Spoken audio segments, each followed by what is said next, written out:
Барлықтарыңызға сәлем оқушылар, қалдарыңыз қалай? Lesson 45, яғни 45-ші сабағымызға келіп жеттік.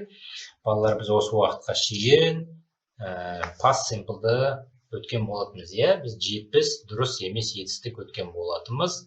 Яғни past simple'да болымды сөйлем болған кезде сол дұрыс емес етістіктің екінші формасын қолданған болатынбыз, Оның алдында біз present simple өткен болатынбыз және to be өткен болатынбыз, I am, you, we, they are және he, she, it, is деп, яғни бір жерде болу, немесе бір кейіпте болу, немесе бір жерде болған кезде біз осы to be етістігін қолданамыз деп айтқан болады.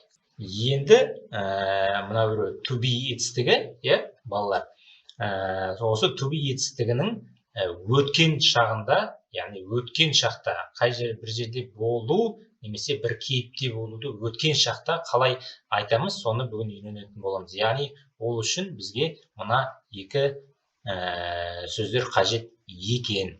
Яғни бұл біреусі жекеше түрге арналған, біреусі көпше түрге арналған. Қазір енді мысалымызға келетін болсақ, сол мысалдарымызда ақырын сендерге түсінікті болады. Яғни жалпы өткен шақта бір жерде болдым, немесе бір кейіпте болдым, немесе ол болды деп айту үшін біз бірінші жаңағы есімдіктерден бастайды екенбіз, білеміз. I, he, she, it. Міне, осылардың барлығы, осы төртеуін қарап тұрсаңыздар, I деген ол мен деген сөз, ол мен, ол жалғыз адаммын. He деген ер адам, ол деген сөз, яғни ол жалғыз адам. She деген тоже жалғыз адам, қыз бала. It деген ол бір зат, немесе бір жануар, тоже бір зат. Міне осыған was'ды қосатын болса, яғни бір жерде болды, немесе бір кейіпте болдым деп айтады екенбіз. Яғни біз алдында I-ды бөлек алатынбыз, I-ға am болатын. I am at school, мен мектептемін деген сияқты. I am a boy, мен ұлмын деген сияқты. I'm 9, мен 9-дамын деген сияқты. He is, she is, it is. It is a book, she is a girl, he is a student деп, солай he, she, itқа бөлек алғанбыз, I-ға бөлек алған болатынбыз, Енді өткен шақта осы төртеуі бірге болады екен. I was, he was, she was, it was болады екен. Жақсы ма? Өткен шақта, яғни осы төртеуіне was деген сөзді қолданады екенбіз. Енді бұны қай кездерде айтамыз? Бұны қай кездерде? Енді мысалдарымызды келтірейік, Мынаны біз көппен белгілеп қояйық, яғни ереже. I, біз алдында өткен болатын. I am, he, she, it, is деп. Ал енді бірге I, he, she, it қосылған was болады екен. Өткен шақта. Мысалы, мен мектепте болдым. Қараңыздар, мен мектепте болдым. Қалай жазамыз? I was, мен болдым. I was, мен болдым деген сөз. At school. Мектепте, at school. Білеміз, мектепте деп айту үшін at деген сөзді қоюымыз қажет алдында. Енді I am at school деген, мен мектептемін деген. Білесіңдер, жалпы мен сендерге айтқан болатын, болу деген сөз, to be деген етістік, яғни to be етістік, мұның барлығы to be етістігі, was, were деген, am, is, are деген барлығы to be етістік. Міне сол to be етістіктер біз қазақ тілінде болу деген сөзді біз осы шақта біз қолданбаймыз, Мен мектепте болып жатырмын. Мысалы, мен 9-да болып жатырмын, Мен үйде болып жатырмын деп біз олай қолданбаймыз, осы шақта. Біз жай ғана былай айта салушы едік, Мен үйдемін, мен мектептемін, мен 9-дамын, мен Америкадамын, мен Қазақстандамын деген сияқты. Солай айта саламыз. Болып жатырмын деп айтпаймыз. Ал шетелдерде, ағылшындарда солай болып жатырмын деп айтады екен, I am at school, he is at school, you are at school деген сияқты, You are a girl, сен қызсың деген сияқты. You are a student. Сен студентсің деген сияқты солай қолданады екен. Ал өткен шақта біз қолданамыз. Болдым, мен мектепте болдым деп көрдіңіздер ме? Болдым деп айтып отырмыз. Былтыр мен 9-да болдым мысалы. Мен жас болдым, мен кәрі болдым деген сияқты. Мына кітап жаңа болды, ескі болды деген сияқты, осындай болдым деген сөзді біз өткен шақта қолданады екен. Сол үшін де бұл енді сендерге оңай болу қажет түсінуге. I was at school, мен болдым мектепте деген сөз. Тони бақытты болды десек, мысалы. Тони, яғни Тони деген ол тоже бір адам ғой, яғни Тони ол ер адам болғандықтан ол he-дің орнына келіп тұр. Сол үшін was-ды қолданамыз. Тони was happy. Тони бақытты болды, яғни өткен шақта уже өтіп кетті. Тони қазір бақытты деп айтатын болсақ, онда біз Тони is happy деп айтатын едік, яғни Тони бақытты деп айту үшін осы шақта қолданатын едік. Бірақ өткен шақта is емес, уже was дегенді қолданады екен. Сол кезде бұл уже өткен шақ екенін бізге белгілі болады. Мысалы, мен аш болдым, таңертең мен аш болдым, қарным ашты деп айту үшін, мысалы, қазір аш болсам, I am hungry деп айтатын едік. Бірақ мен аш болдым деп айтқым келсе, қазір уже тамақ ішіп алдым, қазір тойып тұрмын, бірақ аш болдым таңертең десе, жай ғана аш болдым деген айтқым келсе, I was hungry деп айтады екенбіз. Көрдіңіздер ме? Өткен шақты айтып тұрмыз. I was, яғни осы was өткен шақты білдіреді екен. Ол, мысалы, шөлденкі болды. Ол шөлдеп тұрды деп айту үшін. He, қалай болады? Was. He was thirsty. Яғни, thirsty деген, мынау, hungry деген, яғни, қарын аш болу, thirsty деген шөлдеу, шөлденкі болу. Бұл to be арқылы айтылады екен. Аш болу, шөлденкі болу деген сияқты, су ішкім келіп тұрды деп айту үшін, су ішкім келіп еді деген сөз айту үшін, мысалы, he was thirsty.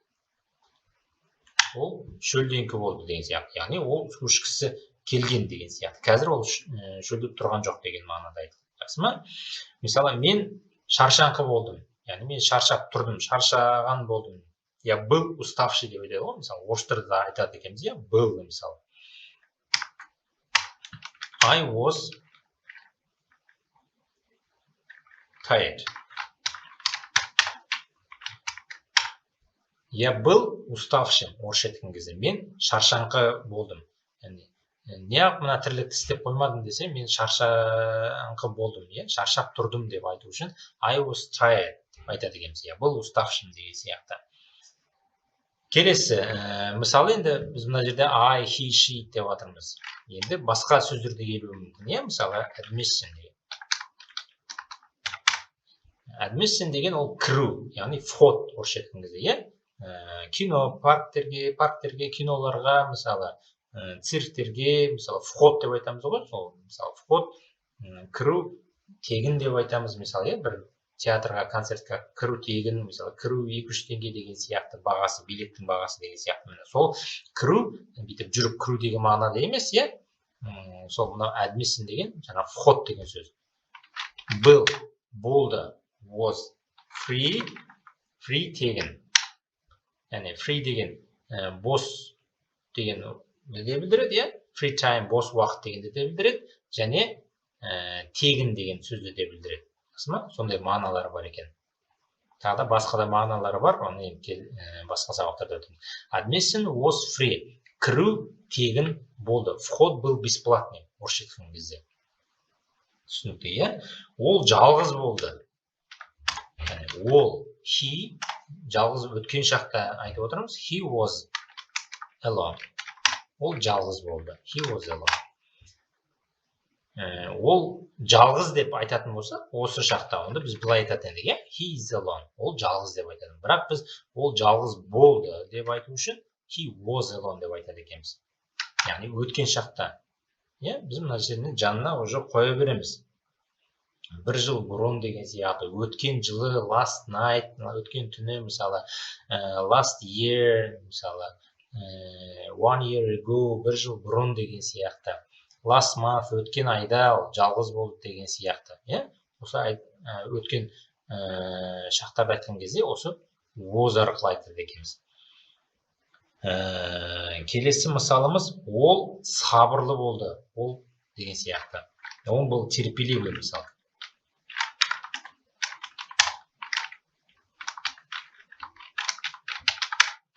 He was patient. Он был терпеливым, ол сабырлы болды.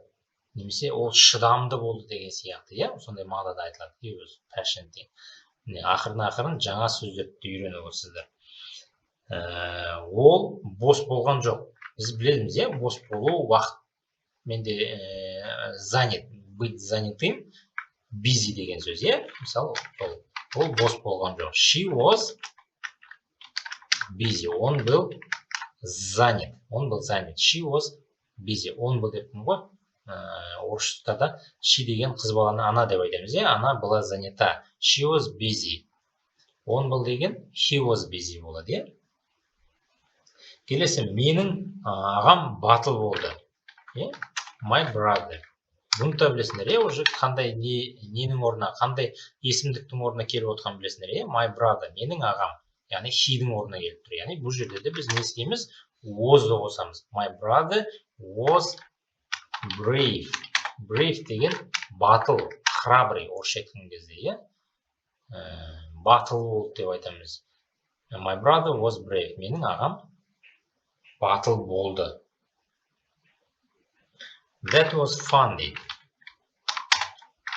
That was fun. Fun деген балалар веселье, күлкі, қызық, иә? Мынаны қазақша аударған кезде қызықты болды деп аударса болады, қызықты болды деп. Бірақ қызықты болды дегенде де андай было интересно деген сөз емес. Было интересно деген was interesting ғой бізде, иә? Fun деген ол было весело деген мағынада айтылады, иә? Яғни күлкілі, күлкі көп болды деген сияқты, иә? Сондай мағынада айтқан кезде that was fun деп айтады екенбіз. Fun яғни веселье. Кеше жексенбі болды. Оны да осы to be арқылы айтады екенбіз. Өткен шағымен мысалы. Yesterday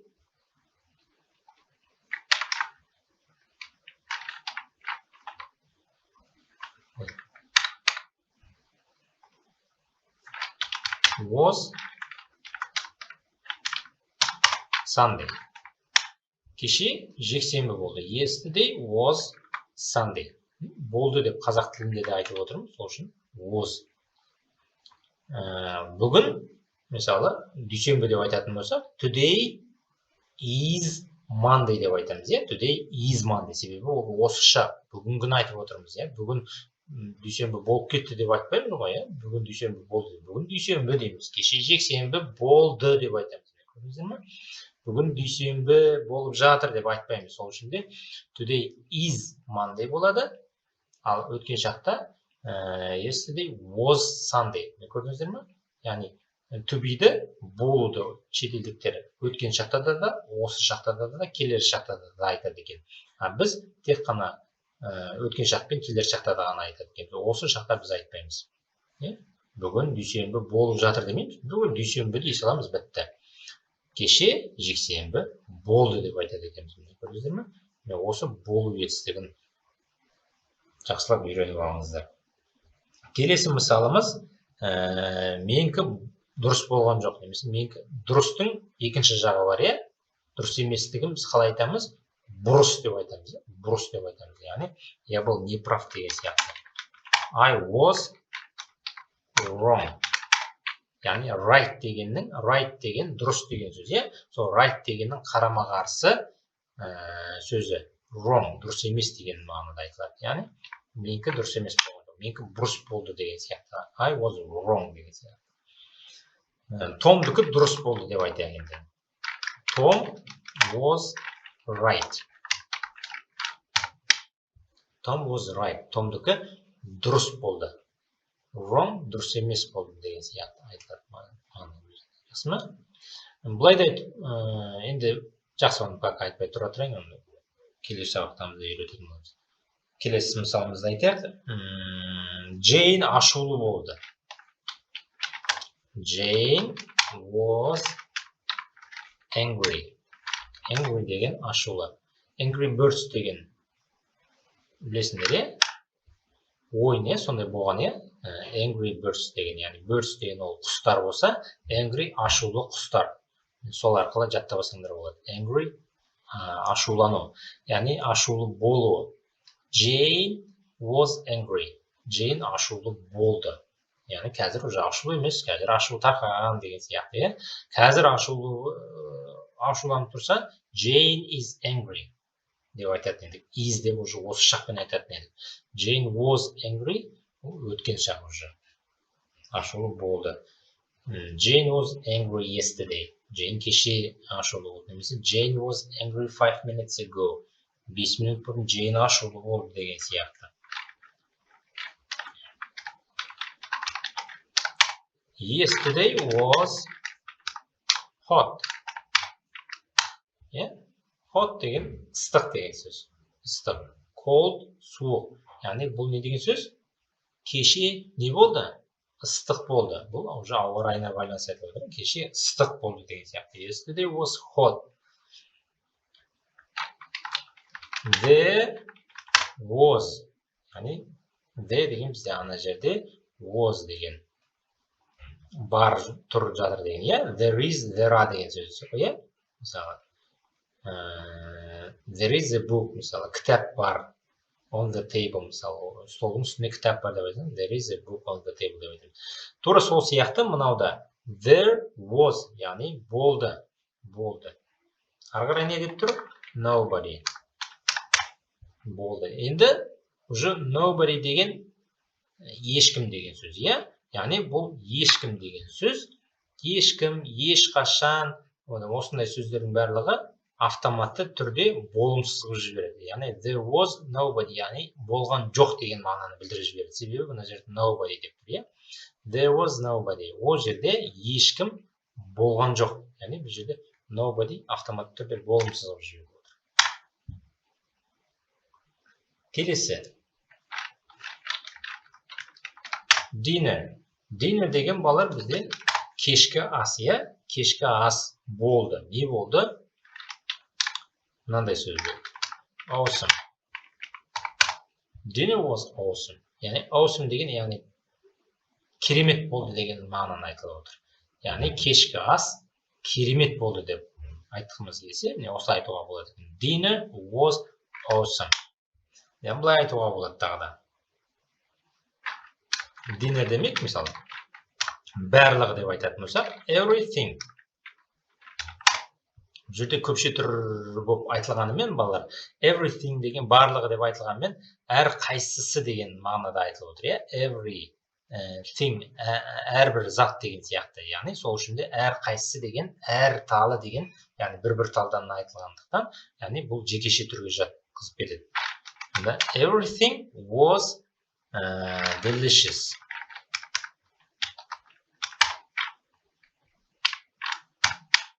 Everything was delicious. Барлығы не болды? Дәмді болды деген мағынада айтылады. Delicious, дәмді. Барлығы дәмді болды. Яғни, тоже асқа айтылып отқан нәрсе, жасалған тамақтың барлығы дәмді болды деп айтылады.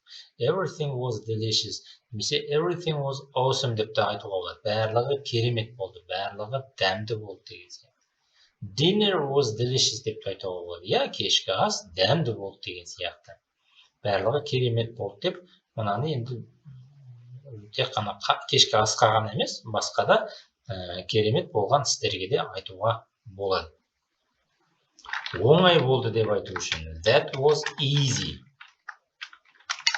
Easy оңай. Оңай болды. That was easy. Оңай болды. Қалай болды десе, that was easy. Оңай болды деп айтады екенбіз мысалы. I was sad. Sad деген балалар орысша айтқан кезде грустит. Настроениең жоқ болып, сондай грустный болу, қазақша қалай болады ол?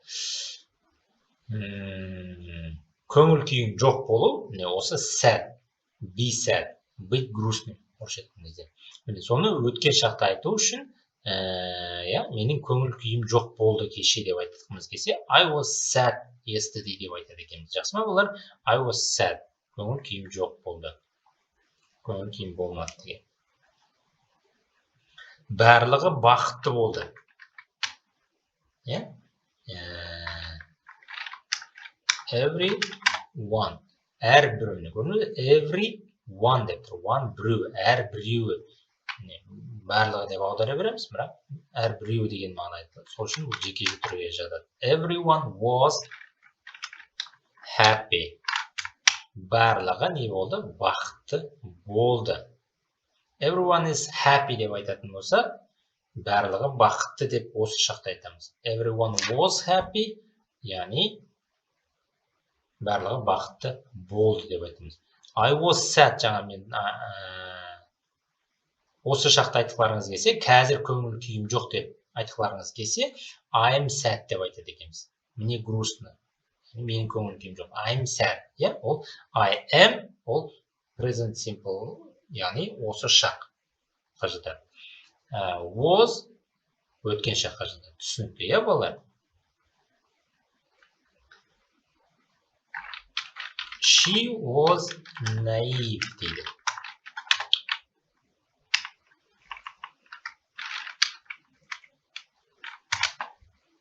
Яғни бұл не деген сөз? Алаңғасар дейді қазақшада. Орысша айтқан кезде орысша сөзге де ұқсап тұр өзі. Наивный дейді ғой. Ты была наивный, алаңғасар деген сияқты. Тура сол наивный деген сөз міне naive. She was naive. Ол алаңғасар болды деген сияқты. Барлығы қатысты. Біз алдында төбеде өткен кезде қатысу, қатыспау дегенде be absent, be present деп өткен болатынбыз. Be absent. Қатыспау, отсутствует, орысша айтқан кезде. Be present, ол қатысу, присутствовать орысша айтқан кезде. Енді біз who is present, кім бар деген не алайық, кто присутствует. Who is absent деп мектепте айтамыз, ол осы шақта. Кто отсутствует, кім жоқ деген сияқты, кім қатыспай отыр, who is absent, who is present деген сияқты. Енді осының өткен шағын, қатысу, қатыспау, өткен шақты қалай айтылады? Мысалы, барлығы қатысты десек, онда everyone was present. Яғни барлығы қатысты. Все присутствовали. Өткен шақта уже, Вчера на уроке все присутствовали. Кеше сабақта барлығы қатысты деп айтқан кезде, мен осылай айтамын. Everyone was present. Барлығы қатысты деген сияқты. Ешкім қатысқан жоқ деп айтатын болсақ, nobody was absent деген сияқты. Nobody was present десек, ешкім деген уже ешкім қатыспады деген уже автоматты түрде уже absent қолдануға да қажет жоқ. Present деп те айтасақ, ешкім қатысқан жоқ деп автоматты түрде ауысып келеді. Ақырын үйренесіңдер. Everyone was present, барлығы қатысты деген мағына. Барлығы қатысқан жоқ, everyone was absent болады. Absent уже отсутствовали. Все отсутствовали деп айту үшін everyone was absent деп айтады дегенбіз. Так, 25-ші соңғы сөйлем. I was sure. Бұл не деген сөз? Sure деген сенімді болу. Яғни өз-өзіңе сенімді болу, быть уверенным деген. Орысша айту. Орысша айтқанда быть уверенным. Be sure, быть уверенным, сенімді болу. Өткен шақта I was sure. Яғни мен сенімді болдым. Я был уверен. Мен сенімді болдым. Қазір болса I am sure деп айтамыз. Я уверен. Қазір сенімді болып тұрсаң I am sure. I was sure өткен шақ. Мен сенімді болдым. Мінекей балалар 25 сөйлем аяқталды. Барлығын бір рет қайталап шығайық. Be, was, were, been, яғни to be етістігінің өткен шақтағы was, were, яғни was жекеше түрге қолданылады, were көпше түрге қолданылады. Оны келесі сабағымызда осы were мысалдар келтіретін боламыз. Жекеше түрлер олар нелер? Ол міне I, мен, жекеше түр, he, ол бір адам, жекеше түр, she, ол бір қыз бала, тоже бір ақ адам, жекеше түр, it, және ол да бір зат, немесе бір жануар, тоже бір бір есімдік, сол үшін де бұл да жекеше түрге саналады, яғни барлығы жекеше түрі. Ал жаңа you, we, they деген олар уже көпше түр, себебі you, сендер уже көп адам жатуы мүмкін. We, біз, they, олар деген олар көпше түрде, оларға уже мына were дегенді қолданамыз. Оны ертең келесі сабағымызда мысалдарымызды айтатын боламыз. Міне, осы жекеше түрлерге өткен шақта айту үшін to be деген біз was'ды қолданады екенбіз. I was at school. Мен мектепте болдым. Tony was happy. Tony бақытты болды. I was hungry. Мен аш болдым. He was thirsty. Ол шөлдеңкі болды. I was tired. Мен шаршаңқы болдым. Admission was free. Кіру тегін болды. He was alone. Ол жалғыз болды. He was patient. Ол сабырлы болды. She was busy. Ол бос болған жоқ. Она была занята, орысша айтқан кезде. Қазақша ол бос болған жоқ. My brother was brave. Менің ағам батыл болды. That was fun. Қызықты болды. Ол қызықты болды деген. Яғни было весело деген орысша айтқан кезде. Yesterday was Sunday. Кеше жексенбі болды. I was wrong. Менікі бұрыс болды. Яғни менікі дұрыс болған жоқ, бұрыс болды. Дұрыс емес болды деген сияқты. Tom was right. Томдікі дұрыс болды. Орысша айтқан кезде я был не прав, мынау Том был прав. Томдікі дұрыс болды. Tom was right. Jane was angry. Jane ашулы болды. Міне осы Jane'нің орнына любой кез келген есімдікті қолданып айта береміз. Мысалы, менің әкем ашулы болды кеше деп айтатын болса, my father was angry yesterday деген сияқты осылай сөйлемді құрап айта бересіңдер, балалар. Жалпы қалай құралуын үйреніп алсаңдар болды. Қандай is ойлама, was ойлама, қай кезде is ойлайды, қай кезде was ойлайды, оны түсініп алсаңдар болады, am, is, are дегендер олар осы шақта қолданылады, айтылады. Was, were деген ол өткен шақта қолданылады. Yesterday was hot, кеше ыстық болды. There was nobody, ол жерде ешкім болған жоқ. Бұл жерде nobody деген автоматты түрде уже болған жоқ деген керісінше болымсыз сөйлемге айналдырып жібереді. Dinner was awesome. Кешкі ас керемет болды. Everything was delicious. Барлығы дәмді болды. That was easy. Ол оңай болды. I was sad. Менің көңіл күйім болмады. Өткен шақта. Everyone was happy. Барлығы бақытты болды. She was naive. Ол алаңғасар болды. Она была наивной. Everyone was present. Барлығы қатысты. Все присутствовали. I was sure. Мен сенімді болдым. Мінекей балалар, осымен 25 сөйлеміміз аяқталды. Жалпы to be'ді ақырын түсініп жатқансыңдар деген ойдамын. Егер түсінбеген жерлерің болса, әлі күнге шейін де егер ажырата алмасаңдар, am, is, are, was деген қай кезде қолданатынын әлі де дұрыс түсінбесеңдер, онда менен сұрай берсеңіздер болады, балалар. Ұялмай менен түсінбегендерімді сұраңдар, ұялмаңдар. Міне, жалпы түсіндіре алдым деген ойдамын. Осымен сабағымыз аяқталды. Келесі сабағымызда енді осының көпше түрін жаңағы were дегенді өтетін боламыз деп айтқан болатынбыз. Олай болса барлықтарыңызға сау болыңыздар.